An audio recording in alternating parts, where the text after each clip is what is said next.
자, 수업 시작하겠습니다. 자, 오늘 4주차 수업이고요. 4주차 시험인데, 자, 오늘은 좀 문제가 어렵죠. 지문도 길고, 6개짜리도 많고 해서, 자, 하나씩 맞춰보겠습니다. 자, 1번부터 하나씩 맞춰보죠. 자, 건축 허가에 관해서 틀린 것은, 자, 1번에 건축 허가 받으면 국토법의 개발행위 허가 받은 걸로 본다. 자, 맞습니다. 그래서, 저는 이제 건축법에서 건물 건축하려면 건축 허가 받고요. 국토법에서도 건물 건축하려면 개발행위 허가를 받아야죠. 그래서 이 국토법에서 개발행위 허가. 자, 이 개발행위 허가 대상으로서 건물의 건축. 자, 이거는 건물 건축하는 게 난개발인지 아닌지. 즉, 건물 건축하는데 주변의 기반시설이 충분한지, 건물이 주변 환경을 오염시키고 그런 건 아닌지, 이런 건물 건축하는 게 난개발인지에 대해서 허가 받고요. 건축법에서 건물 건축하려면 건축 허가를 또 받아야 돼요. 이 건축 허가는 이 개별 건물이 건축법상의 기준, 안전 기준, 조경 기준 이런 건축 기준에 적합한지 허가를 받는 거죠. 그럼 국토법에서 개발행위 허가 받았다고 건축 허가는 의제가 안 돼요. 이 건축 허가는 별도로 받아야 돼요. 이 개발행위 허가는 건물 짓는 게 난개발이다 아니다. 그걸 허가 받은 거고 개별 건물이 건축법상의 기준에 적합한지는 별도로 허가를 받아야 됩니다. 그런데 거꾸로 이 건축법에서 건축 허가를 받으면 개발행위 허가는 그냥 받은 걸로 의제가 됩니다. 건축 허가 받았다는 것은 건물 건축이 난개발이 아니다 인정을 받은 거니까 건축 허가를 내줬고요. 그래서 이 건축 허가를 받으면 개발행위 허가는 의제가 됩니다. 그래서 이 차이점, 이 이제 관계, 이거를 또 잘 물어보는데요. 자, 우리 요약지 164페이지에 보시면은 요약지 164페이지 맨 밑에 관련 인허가 등의 의제에 건축 허가 받거나 신고하면 다음에 허가 등을 받거나 신고한 걸로 본다. 그래서 박스에 보시면은 1번부터 옆에 13번, 그 13번이 끝이 아니죠. 끝에 21번까지 생략. 그래서 이 건물 건축과 관련된 관련 인허가 싹 받은 걸로 보는데요. 그 중에서 3번, 국토법의 개발행위 허가. 자, 그겁니다. 건축 허가 받으면 개발행위 허가. 또 밑에 산지 전용 허가, 6번의 농지 전용 허가. 이런 것들은 다 받은 걸로 봐줍니다. 그래서 건축 허가 받으면 싹 의제가 되고요. 근데 요거하고 구분해갖고, 우리 국토법으로 가보면은, 65페이지 가보세요. 65페이지. 65페이지에 그 중간 이하에 보시면은 개발행위 허가의 허가. 1번에 역시 개발행위 허가 받으면 그 밑에 줄, 그 인허가 등을 다 받은 걸로 본다. 그래서 이 개발행위 허가 받으면 의제되는 것들, 그 일부러 생략해 놨는데요. 이것 또한 15개 정도 됩니다. 그 중에서 건축법에 따른 건축 허가는 의제되지 않는다. 그래서 개발행위 허가로 건축 허가는 의제가 안 돼. 건축 허가는 따로 받고요. 근데 건축법에서 건축 허가 받으면 개발행위 허가는 의제가 됩니다. 그 다음에 2번. 건축주가 건물의 노후화로 건물 리모델링하기 위해서 건물과 대지의 공유자 수 100분의 80% 이상이 동의받고 동의한 공유자의 지분합계가 전체 80% 이상일 때는 건축허가 받을 수 있다. 자, 이거는 공유 건물입니다. 여러 명이서 공유하고 있는 건물일 때는 그 공유자 80% 이상이 동의받으면 건축허가 되죠. 허가를 받은 건축주는 동의하지 않은 나머지 공유자에게 그 지분을 시가로 매도 청구할 수 있도록 하고요. 그래서 공유 건물일 때는 80% 이상 동의받으면 허가받을 수 있다. 3번에 허가권자는 위락설에 해당하는 건물이 교육환경 등 주변 환경에 부적합하다고 인정하면 건축위원회 심의 거쳐갖고 허가하지 않을 수 있다. 허가를 거부할 수가 있죠. 그래서 주변 환경까지 고려해갖고 허가 내주는 게 딱 두 개입니다. 위락설하고 숙박설. 위락설하고 숙박설은 주변 환경, 주거 환경이나 교육 환경에 부적합할 때는 허가를 거부할 수가 있고요. 허가 안 내주는 거니까 못하게 할 때는 심의를 거쳐야 되죠. 그다음 4번. 허가권자는 허가받은 자가 2년 내 공사에 착수 안 하면 허가를 취소해야 된다. 필수적 취소입니다. 우리 공법에서 반드시 취소하는 게 딱 두 개밖에 없어요. 건축허가 취소하고 농지 전용 허가 취소. 딱 그 두 개가 논점이 되죠. 다만 정당한 사유가 있으면 1년까지 착수 기간을 연장할 수는 있고요. 그래서 5번이 정답. 연면적 10분의 3을 중축해서 얼마를 중축하든 이게 중요한 게 아니고 연면적 합계 10만 제곱미터가 되는 창고를 광역시에서 건축하려는 자는 광역시한테 허가받아야 된다. 원칙적인 건축허가권자는 시군 구청장입니다. 그런데 특별시하고 광역시에서 대형 건물 21층 이상 또는 연면적 10만 제곱미터 이상 이 대형 건물은 특별시장, 광역시한테 허가를 받도록 하고요. 근데 대형 건물이라도 항상 뭐는 제외냐? 공장, 창고는 제외입니다. 얘는 창고기 때문에 광역시장한테 허가받는다. 이게 틀렸어요. 그래서 21층 이상 또는 연면적 10만 이상의 대형 건물이라도 공장, 창고는 제외다.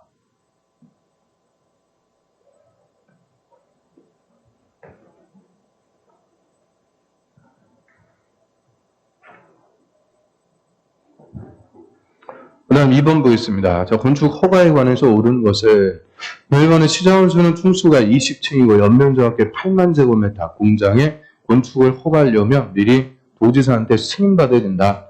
여기 도지사는 허가권자가 아니고 사전 승인권자. 그래서 시장원수가 허가하기 전에 도지사한테 승인을 받아야 되는 건물 총수가 21층 이상, 연면적 10만 제곱미터 이상 대형 건물인데요.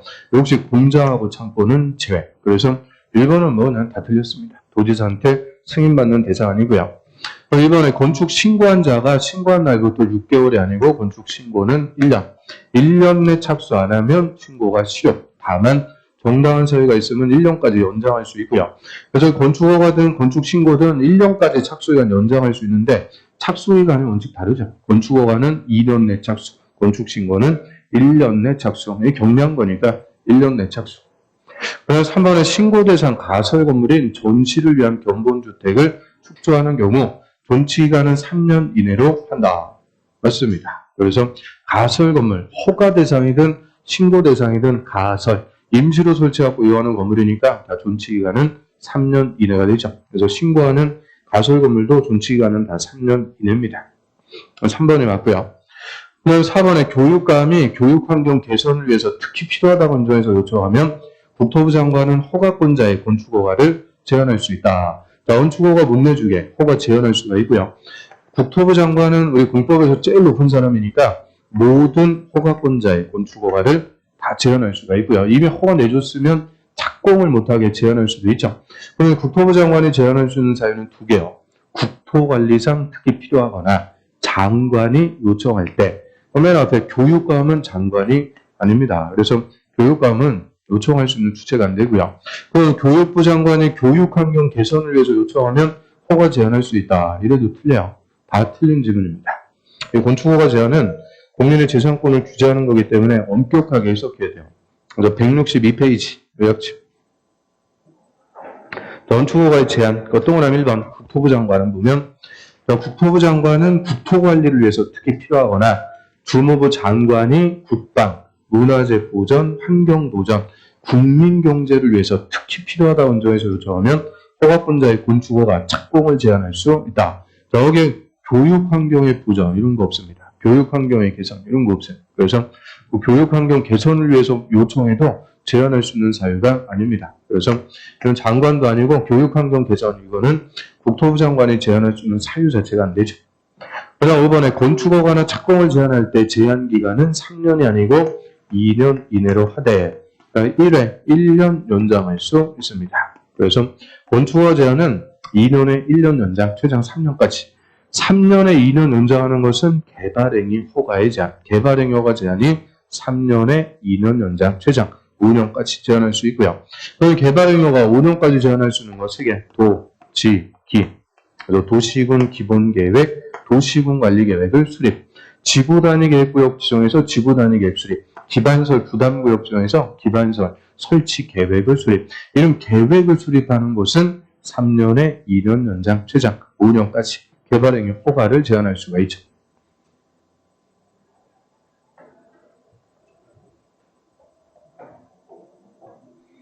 그다음 3번 보겠습니다. 건축 신고하면은 허가받은 것으로 볼 수 있는 경우에 해당하지 않는 것은 건축 신고 대상 틀린 거 물어봤는데요. 이번에 바닥 면적 합계 85제곱미터 중축. 그럼 중축하거나 개축하거나 재축. 중축, 개축, 재축할 때는 그 면적이 85제곱미터 이하면 신고하면 되고요. 맞고요. 그다음 이번에 연면적 180제곱미터 3층 건물의 방화벽의 수선. 자, 이거는 방화벽을 수선한다. 일단 방화벽을 수선하는 게 뭐냐? 대수선. 그래서 방화벽, 방화구조. 이 방화구조는 손대면 다 대수선이요. 방화구역이나 방화벽을 증설해체하든 수선 변경하든 대수선. 그 대선을 신고하는 게 요새는 시험에 제일 잘 물어본다라고 그랬고요. 이 대선 신고하면 되는 게 두 가지 있죠. 200제곱미터 미만이고 층수가 3층 미만. 그러니까 소규모 건물을 대선할 때는 신고하면 되죠. 또 주요 구조부의 해체가 없이 수선만 하는 대선, 수선만 하는 거 요것도 신고하면 됩니다. 그래서 대선은 이 두 가지 경우에 신고하면 되고요. 그럼 이번은 연면적 180제곱미터 3층 건물, 3층 미만이라고 했는데 3층 건물이라고 그랬으니까 요거 물어본 게 아니죠. 요거 물어본 거예요. 수선만 하는 대선. 그래서 방화벽을 수선만 한다. 해체가 없이 수선만 하는 대선이니까 요거는 신고하면 됩니다. 맞아요. 그 다음에 3번에 연면적 150제곱미터 3층 건물의 피난계단의 증설. 피난계단을 증설하는 거 이것도 뭐냐? 대손이죠. 주계단, 피난계단, 특별 피난계단을 증설해체 수선 변경 대손인데, 자 얘는 수선만 하는 대손이 아니고 증설하는 거니까 이거는 요게 아니고 요거를 물어본 거죠. 200 미만이고 3층 미만 소규모 건물을 대손할 때 신고합니다. 그런데 얘는 연면적 150, 200 미만인데 3층 요거 때문에 틀렸어요. 그래서 이거는 소규모 건물의 대손이 아니기 때문에 원칙대로 허가받습니다.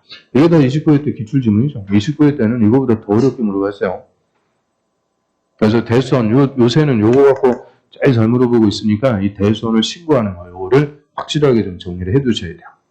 그 다음에 4번은 1층의 바닥 면적 50, 2층 바닥 면적 30. 그럼 얘는 연면적이 얼마냐? 80. 80제곱미터 2층 건물의 신축. 그럼 새로 지을 때는 연면적 100제곱미터 이하, 100제곱미터 이하 건물의 신축은 신고하면 되죠. 그럼 얘는 연면적 80밖에 안 되니까 신고가 맞고요. 그 다음 5번에 기존 건물의 높이에서 2m를 더 높이는 중축. 자, 한 층의 높이를 4m로 산정하니까 한 층이 안 되는 거. 3m 이하에서의 중축. 요거는 신고만 해주면 됩니다. 그래서 2m 중축이니까 신고하면 되고요. 그리고 나머지 다 맞고, 요 3번. 요게 29회 때도 정답이었죠.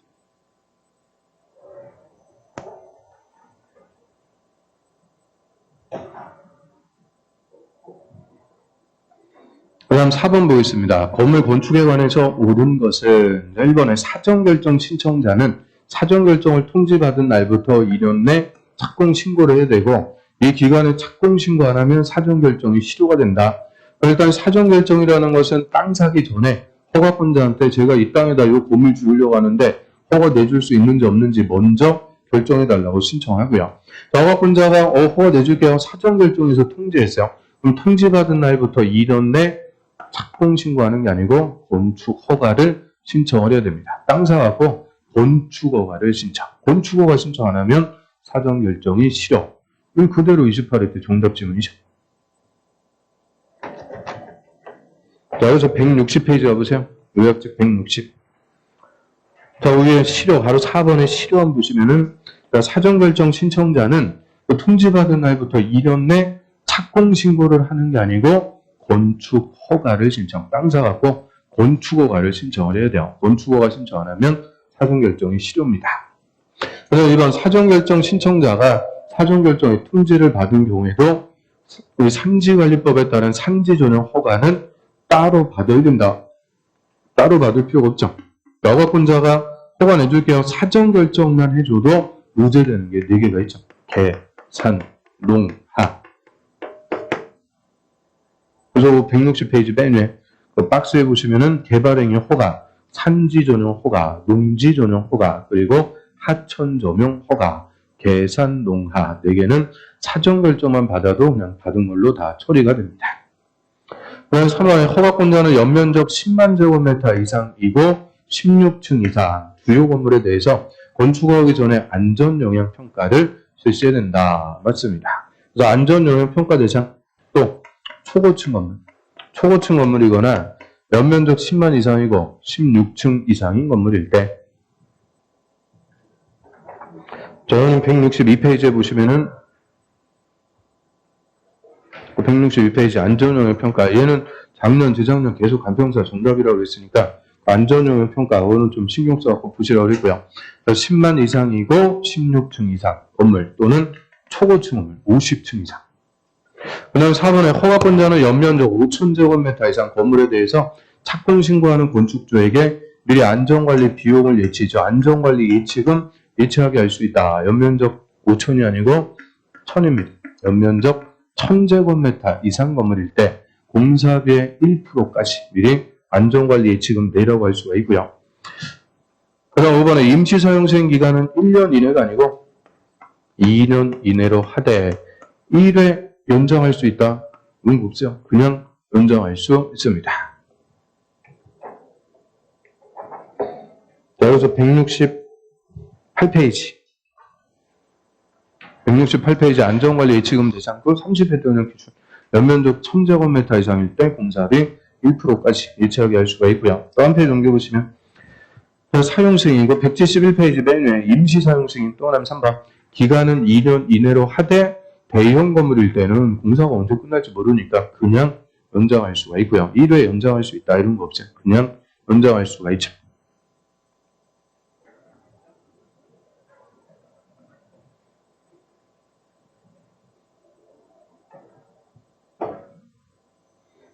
그럼 5번 보겠습니다. 저 건물의 대지에 관해서 틀린 것은 1번에 상업지역에 건축하는 물류설은 조경 등의 조치를 해야 된다. 맞습니다. 그래서 이 조경은 원칙 200제곱미터 이상 대지 건축할 때 조경을 해줘야 되고요. 다음에 조경호가 면제되는 것들, 대표적으로 물류설. 연면적 1500 미만의 물류설, 물류창고 요거는 조경 등의 조치 의무가 면제가 돼요. 다시 근데 이 물류설을 주거지역이나 상업지역에서 건축할 때는 조경을 해야 됩니다. 그래서 상업지역에 건축하는 물류설은 뭐 연면적에 관계없이 다 조경해야 됩니다. 이게 정년 정답. 한 페이지 넘겨보시면 그 172페이지. 그 조경호가 면제되는 거, 그 박스에 8번. 연면적 1500 미만의 물류설은 조경호가 면제인데 다시 주거지역과 상업지역에 건축할 때는 조경해야 된다. 그래서 주거지역, 상업지역에 건축할 때는 물류설 적용하고요.